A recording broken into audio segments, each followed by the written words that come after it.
یقین جانو کہ نبی عربی کو ماننے والے ہوں یا یہودی، عیسائی ہوں یا سابی، جو بھی اللہ اور روز آخر پر ایمان لائے گا اور نیک عمل کرے گا، اس کا اجر اس کے رب کے پاس ہے اور اس کے لیے کسی خوف اور رنج کا موقع نہیں ہے۔ یاد کرو وہ وقت جب ہم نے طور کو تم پر اٹھا کر تم سے پختہ عہد لیا تھا اور کہا تھا کہ جو کتاب ہم تمہیں دے رہے ہیں اسے مضبوطی کے ساتھ تھامنا، اور جو احکام و ہدایات اس میں درج ہیں انہیں یاد رکھنا۔ اسی ذریعے سے توقع کی جا سکتی ہے کہ تم تقوی کی روش پر چل سکو گے، مگر اس کے بعد تم اپنے عہد سے پھر گئے۔ اس پر بھی اللہ کے فضل اور اس کی رحمت نے تمہارا ساتھ نہ چھوڑا، ورنہ تم کبھی کے تباہ ہو چکے ہوتے۔ پھر تمہیں اپنی قوم کے ان لوگوں کا قصہ تو معلوم ہی ہے جنہوں نے سبت کا قانون توڑا تھا۔ ہم نے انہیں کہہ دیا کہ بندر بن جاؤ اور اس حال میں رہو کہ ہر طرف سے تم پر دھتکار پھٹکار پڑے۔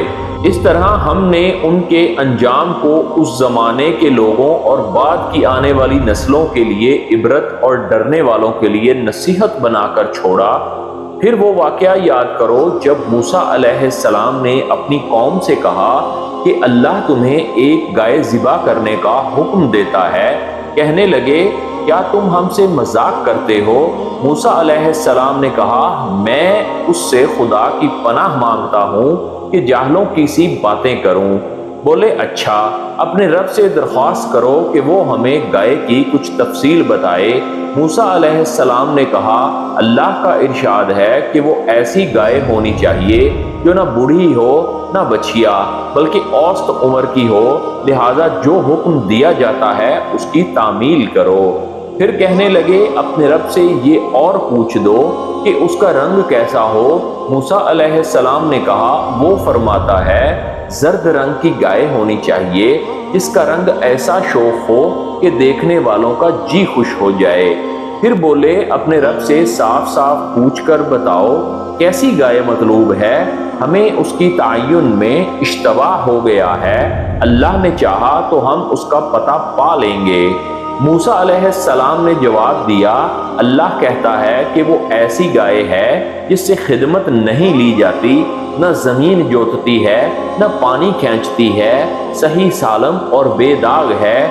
اس پر وہ پکار اٹھے کہ ہاں اب تم نے ٹھیک پتہ بتایا ہے۔ پھر انہوں نے اسے ذبح کیا، ورنہ وہ ایسا کرتے معلوم نہ ہوتے تھے۔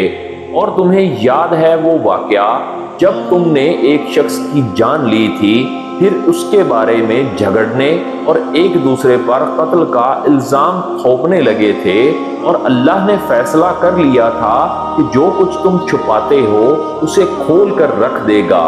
اس وقت ہم نے حکم دیا کہ مقتول کی لاش کو اس کے ایک حصے سے ضرب لگاؤ۔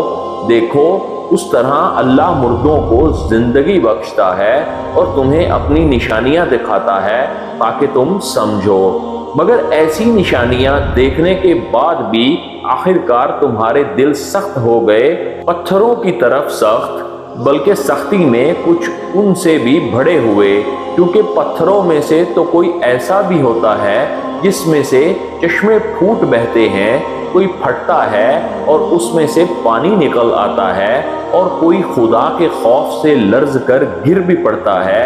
اللہ تمہارے کرتوتوں سے بے خبر نہیں۔ اے مسلمانوں، اب کیا ان لوگوں سے تم یہ توقع رکھتے ہو کہ تمہاری دعوت پر ایمان لے آئیں گے؟